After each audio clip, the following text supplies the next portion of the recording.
Student welcome to my YouTube channel Anil 108 और Facebook page है target academy Khurja में आपका स्वागत है। बेटा हम डेली आपको जी के जीएस के 10% कराते हैं और उनसे महत्वपूर्ण फैक्ट भी बताते हैं।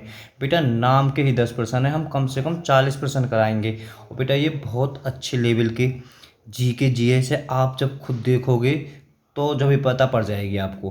बेटा 7 से 8 मिनट की वीडियो है और आपकी जब तक स्टूडेंट लाइफ है आपको प्रैक्टिस डेली करनी पड़ेगी, ठीक है।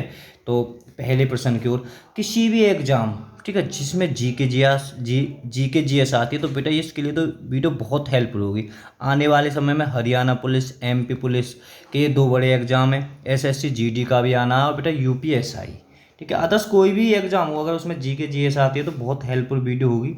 देखो बेटा पहला प्रश्न, 2011 की जनगणना के अनुसार भारत के निम्नलिखित किस राज्य में अनुसूचित जाति की जनसंख्या शून्य है। बहुत ज़बरदस्त।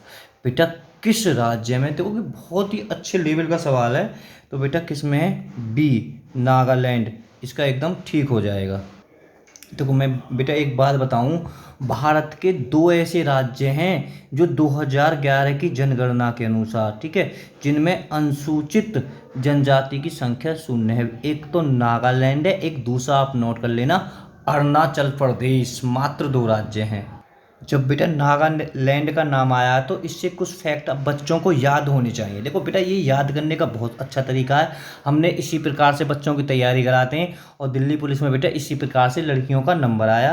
देखो राजधानी सबको पता हो जी, नागालैंड की कोहिमा है। देखो बेटा इसका बड़ा नगर क्या वो एग्जाम में आया है, नागालैंड का बड़ा नगर क्या है, दीमापुर। और बेटा इसकी भाषा अंग्रेजी है, ठीक है। और ये क्वेश्चन तो इतने एग्जामों में, लाखों एग्जामों में रिपीट हो चुका है। किस उच्च न्यायालय के अंतर्गत आता है, यानी जो नागालैंड की जो सीमा है किस उच्च न्यायालय के अंदर आती है, गुवाहाटी। आप रट्टा मार याद कर लें। वैसे नागालैंड की जो खंडपीठ है कोहिमा है, खंडपीठ कोहिमा है बेटा, ठीक है।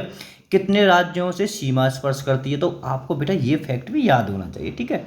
कितने से, 3 से। असम, मणिपुर और अरुणाचल प्रदेश, याद कर लो ना, असम, मणिपुर और अरुणाचल प्रदेश। बेटा ये भी बहुत ज़बरदस्त है। हॉर्नबिल जो त्योहार है किस राज्य का है, मैंने कितने एग्जामों में रिपीट होता देख लिया आगे। तो किसका है बेटा के, नागालैंड का। और इसे त्योहारों का त्योहार भी कहा जाता है। मतलब इसकी नागालैंड की एक देश से सीमा लगती है, तो वो कौन सा है, म्यांमार। बेटा यहाँ देखो एक क्वेश्चन भी, यहाँ पर सबसे बड़ा जो धर्म है नागालैंड में, जो सबसे बड़ा धर्म कौन सा है, ईसाई धर्म के लोग रहते हैं 88% बस। और बेटा किस जोन में है या किस क्षेत्र में है, कि उत्तरी पूर्वोत्तर। और बेटा नागालैंड का प्रवेश द्वार किसे कहा जाता है, दीमापुर, ठीक है। दीमापुर यहाँ का बड़ा नगर। और बेटा ये स्टूडेंट लाइफ है, ठीक है, स्टूडेंट लाइफ है। जब तक प्रैक्टिस करोगे, और बेटा कैसे प्रैक्टिस करोगे, यही तरीका है याद करने का, ठीक है। बेटा फिलहाल अगर चाचू देखो, मुख्यमंत्री फिलहाल वर्तमान में, मानो ये वीडियो अगर लेट देख रहे हैं तो बेटा इसके मुख्यमंत्री चेंज भी हो सकते हैं। फिलहाल तो नेफ्यू है और राज्यपाल भी इसके इसके RN रवि हैं फिलहाल वर्तमान में बेटा। अप्रैल 2021 तक बेटा, ठीक है। मानो वीडियो आप लेट देख रहे हो, 2-3 साल पीछे चेंज हो जाए, तो इन्हें आप गूगल पे सर्च करके आप ज़रूर देख लें बेटा। मैं चाहता हूँ किसी बच्चे का कोई भी कमी नहीं हो, क्योंकि हम मैथ पढ़ाते हैं तो अलग तरीका से पढ़ाते हैं, जीके की तैयारी कराते हैं तो बिल्कुल बेटा सबसे अलग तैयारी कराते हैं। आपको खुद ही अरे नागालैंड का आया तो मैंने 10 से 12 क्वेश्चन आपको तैयार करा दिए और आपके दिमाग में 26 गए। जब भी नागालैंड का आएगा फिर रिपीट करा दूंगा, कैसे याद नहीं होगा। नीली क्रांति निम्नलिखित से किससे संबंधित है, बताओगे। हल्का सवाल ना, बहुत जबरदस्त है ये। तो किससे संबंधित है, मछली उत्पादन से। आपको बिल्कुल फैक्ट याद होगा ये, इसका सी ठीक हो जाएगा बेटा 2 का। देखो बेटा हरित क्रांति काय से संबंधित है, खाद्य उत्पादन से, ठीक है, जो जितने भी खाद्यान्न उत्पादन है। पीली क्रांति तिलहन उत्पादन से। नीली क्रांति जब हुई तो इसका जो मुख्य उद्देश्य था मत्स्य उत्पादन को बढ़ावा मिला। श्वेत क्रांति बेटा किससे संबंधित, दुग्ध उत्पादन से, आपको याद होगा, ठीक है। आप रिपीट कर ले, श्वेत क्रांति दूध से, नीली क्रांति मत्स्य उत्पादन से, पीली क्रांति बेटा तिलहन उत्पादन से, और हरित क्रांति किससे बेटा, खाद्यान्न उत्पादन से। बताओ चित्रकूट जलप्रपात निम्नलिखित में से किस नदी पर है बेटा। जो जलप्रपात होता है बेटा झरने को कहते हैं, तो बेटा कौन सी नदी पर, ये इंद्रावती नदी। सी इसका ठीक हो जाएगा, ठीक है बेटा। इस तरह इसका सी ठीक हो जाएगा, इंद्रावती नदी पर। बेटा भारत के कुछ जलप्रपात हैं, देखो पायकरा जलप्रपात नीलगिरी पर है, एक नेत्रा नर्मदा नदी पर है बेटा, शिव समुद्र जलप्रपात है बेटा कावेरी नदी पर, गोकत है गोको नदी पर, चूलिया जलप्रपात है चप्पल पर, पुनईसा जलप्रपात है चंबल नदी बेटा कि चंबल नदी पर, चूलिया पुनासा जो जलप्रपात है बेटा चंबल नदी पर है। देखो धुआंधार है बेटा नर्मदा नदी पर, और हुंडरू जलप्रपात बहुत इंपॉर्टेंट है बेटा किस नदी पर है कि स्वर्ण रेखा नदी पर, ठीक है। एक है बिहार जलप्रपात है कि टोंस नदी पर है, चित्रकूट मैंने अभी बता ही दिया इंद्रावती, और बेटा जोक या गरसोप्पा ये जो जलप्रपात है बेटा शरावती नदी पर है, ठीक है शरावती नदी पर। आप इसे इसके एक फैक्टर बनता है कि जोक या गरसोप्पा जो जलप्रपात है ये बेटा भारत का सबसे बड़ा जलप्रपात है, तो आप इस फैक्ट को भी कर सकते हैं। भारत का सबसे बड़ा जलप्रपात कौन सा है? जोक। और बेटा ये कहाँ पर है? ये है तुम्हारा कर्नाटक में। टोंस जलप्रपात है बेटा ये बिहार में है। बेटा चौथा प्रश्न भी बहुत जबरदस्त प्रश्न है। कुमायूं हिमालय निम्नलिखित में से किन नदियों के बीच में स्थित है? बेटा देखो कुमायूं हिमालय जो बेटा कि हिमालय बेटा पहले चलो मैं बता देता हूँ बेटा किस पर है कि सी सतलज और काली नदी पर। थोड़ा मैं बेटा डीप में बता देता हूँ। बेटा जो हिमालय है भारत का 4 भागों में बांटा हुआ है। जो हिमालय को कितने भागों में? 4 में। एक पंजाब में, कुमायूं में, ठीक है। तो ठीक है पहले सब छोड़ो बेटा, यहाँ से क्वेश्चन और बनता है कुमायूं हिमालय की सबसे ऊंची चोटी कौन है? तो बेटा खाली कुमायूं हिमालय की पूछी जाए तो बेटा इसकी चोटी है धौलगिरी जो कि उत्तराखंड में। बेटा कुमायूं हिमालय में 3-4 पर्वत हैं बहुत जबरदस्त हैं। एक बद्रीनाथ पर्वत है, केदारनाथ पर्वत है, यमुनोत्री, गंगोत्री, धौलगिरी, नंगा पर्वत, नंदा देवी इसी कुमायूं हिमालय का बेटा के हिस्सा हैं आप। और कुमायूं हिमालय की जो सर्वोच्च ऊंची चोटी है धौलगिरी जो कि उत्तराखंड में है बेटा, ठीक है। वैसे भारत की अगर सबसे ऊंची चोटी कहा जाए, भारत की सबसे ऊंची चोटी बेटा K2 गॉडविन ऑस्टिन है, ठीक है K2 गॉडविन है। और विश्व की सबसे ऊंची चोटी बेटा आपको पता होगी खूब अच्छी एवरेस्ट है जो कि नेपाल में है। पांचवा जबरदस्त प्रश्न है, राष्ट्रीय वनीकरण एवं पारिस्थितिकी विकास बोर्ड NAEB की स्थापना भारत सरकार द्वारा की गई थी। रट लिया क्वेश्चन है अभी, गे भी क्यों बार रिपीट क्वेश्चन है चुको है। तो बेटा सी 1995, इसका आंसर सी ठीक हो जाएगा 5 में का बेटा। देखो बेटा अंतर्राष्ट्रीय मातृभाषा दिवस मनाया जाता है, तो कब मनाया जाता है? तो बेटा कि करंट का क्वेश्चन नहीं है, 21 फरवरी को। बेहतरीन प्रश्न। बेटा 7वां सूची 1 को सूची 2 से सम्मिलित कीजिए। बेटा सब है छोड़ो, ये मतलब एक है सूची 1 इसमें नदी है और ये नदी बेटा कौन से शहर के किनारे पर है, ठीक है। तो पहले बेटा हम थोड़ा इसका आंसर ही देख लेते हैं, जब इसका बेटा डीप में बताएंगे तो इसका जो आंसर हो जाएगा बेटा डी हो जाएगा, ठीक है। तो डी। तो अब बेटा ये है जो सत अल अरब नदी, सॉरी सत अल अरब नदी बेटा इस ये जो नदी है किस नगर के किनारे पर है? तो ये बेटा बसरा नगर के किनारे पर है। और बेटा एक नदी है परागवे, ठीक है परागवे नदी, तो बेटा किस मतलब किस शहर के किनारे पर होकर गुजरती है इनमें से? तो बेटा इसका हो जाएगा तुम्हारा एशियन के, ठीक है। और नाइजर बेटा ये तो बहुत एग्जाम में रिपीट हो चुका, आपको याद होना चाहिए। नाइजर जो नदी है कि कौन से शहर पर है? तो बेटा ये है नियोमी, नियोमी। और बेटा की पिछली 2 नदी बहुत ज़बरदस्त हैं, एक है डैन्यूब, जबरदस्त नदी है कि डैन्यूब नदी, तो बेटा ये किस शहर के किनारे पर है कि बयाना के, ठीक है। तो आप इन्हें वनडे एग्जाम की तरह लिख सकते हो। बेटा देखो निम्नलिखित राज्य केंद्र शासित राज्यों में जरवा जनजाति का निवास स्थान है। देखो कि बहुत खतरनाक जनजाति है, जरवा जनजाति का जो निवास स्थान कहाँ है? और बेटा जन कितने एग्जाम में रिपीट हो गई? तो बेटा ये कहाँ है? डी अंडमान निकोबार द्वीप समूह, तो इसका डी ठीक हो जाएगा। अंडमान निकोबार द्वीप से बेटा महत्वपूर्ण फैक्ट देख लें बेटा, मैं जिन्हें पढ़ाऊँ केवल बच्चे इस पे ध्यान देंगे, हमने बेटा ज़्यादा डीप में लिख रखा है, सिर्फ जिन जिन पे निशान लग रहा है बेटा आप इन्हें नोट कर लें। राजधानी बेटा इसके पोर्ट ब्लेयर, ठीक है। और बेटा इसकी स्थापना कब हुई थी? 1 नवंबर 1956 को, ठीक है। और बेटा देखो ये एग्जाम में बहुत ज़बरदस्त है कि अंडमान का सब खाली अंडमान निकोबार का सबसे उत्तरी द्वीप कौन है? उत्तरी द्वीप कितने एग्जाम में है वो पता होना है, लैंडफॉल, ठीक है लैंडफॉल। अब देखो एक यहाँ से लैंडफॉल फॉल और म्यांमार को अलग करता है। तो लैंडफॉल और म्यांमार को बेटा अलग कौन करता है?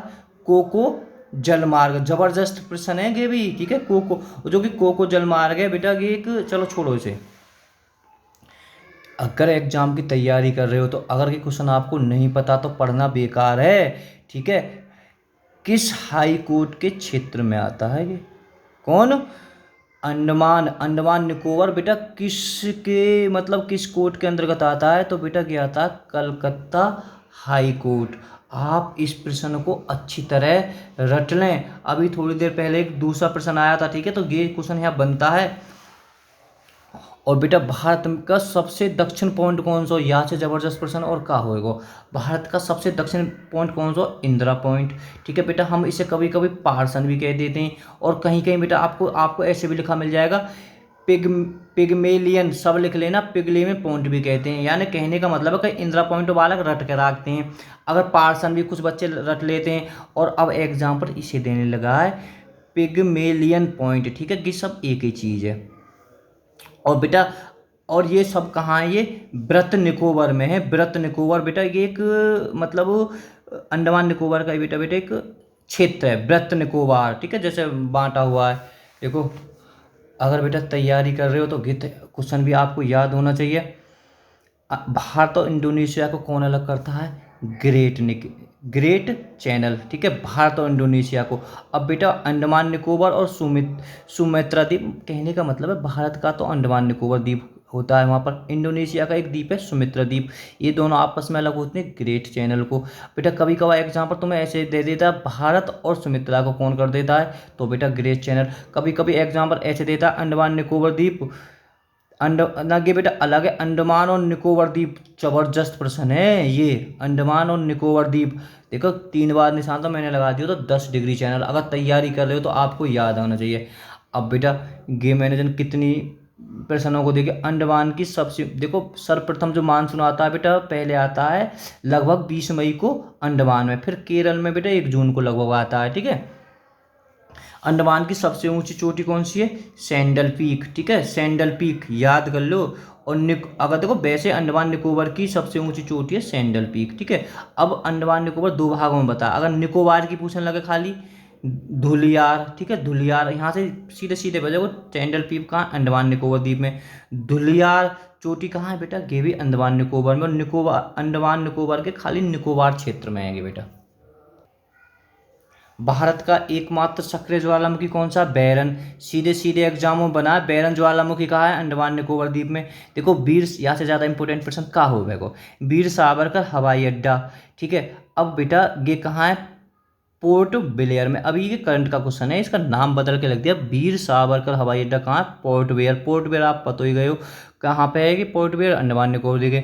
अब बेटा सेलुलर जेल की स्थापना की, एक सेलुलर जेल है, पहले अगर क्रांतिकारी थे जो अंग्रेज सेलुलर जेल में भेजते थे, आपने सुना होगा काले पानी की सजा है गई, तो बेटा इसी को बोलते थे सेलुलर जेल, की स्थापना 1897 में हुई थी, कि कहाँ पर है कि कर्नाटक में। देखो बेटा यहाँ से एक फैक्ट थोड़ा याद है, कुल राष्ट्रगान जबरदस्त है। फिलहाल वर्तमान की बात कर रहा हूँ, 9 राष्ट्रगान है बेटा एक केंद्र शासित प्रदेश में। और बेटा सबसे ज़्यादा वैसे राष्ट्रगान मध्य प्रदेश में आपने पढ़ा होगा 11, अभी फिलहाल तो 11 हैं 2021 तक। और दूसरे स्थान पर बेटा ये तुम्हारा अंडमान निकोबार द्वीप, आप खुद सोच लो। अब बेटा अभी हम एक जनजाति आई थी जारवा जन, पहले थोड़ा बात कर लेते हैं।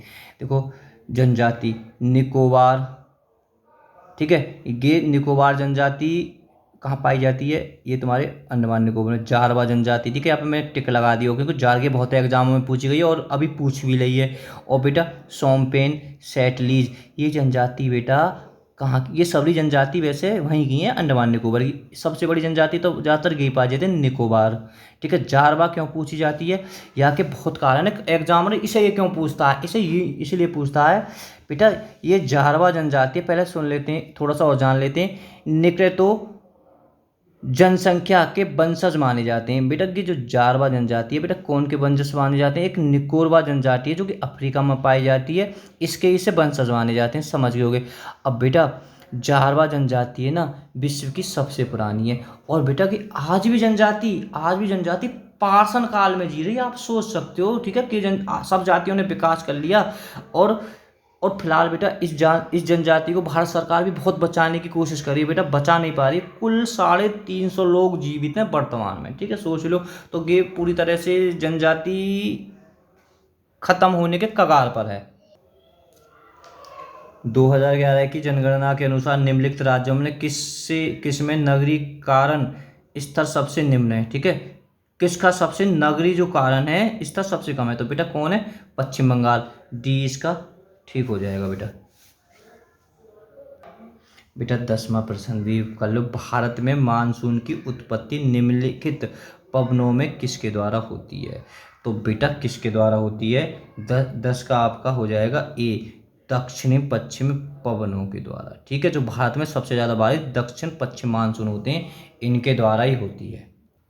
देखो बेटा, निम्नलिखित में से कौन नंद वंश का अंतिम शासक था, बेटा हमारी एक स्टूडेंट थी, 2 स्टूडेंटों ने दिया बेटा, एक तो थी निशा जादव और एक बेटा बबीता कश्यप। बेटा आज बबीता कश्यप के भी आज मैंने हिंदी का 93 नंबर का टेस्ट लिया था, तो इस लड़की के 93 में से बेटा 4 गलत हो गए थे, ठीक है, तो इस लड़की के 89 ठीक थे, ठीक है। यूपीएसआई के लिए बेटा बहुत अच्छी तरीक़े से तैयारी करिए, और भी कर रही हैं, ठीक है। फिलहाल जब इसके ज़्यादा नंबर आए तो मैं इसी का नाम ले रहा हूँ, ठीक है। और निम्नलिखित में से कौन नंद वंश का अंतिम शासक था, बेटा घनानंद, ठीक है, ए हो जाएगा, ठीक है।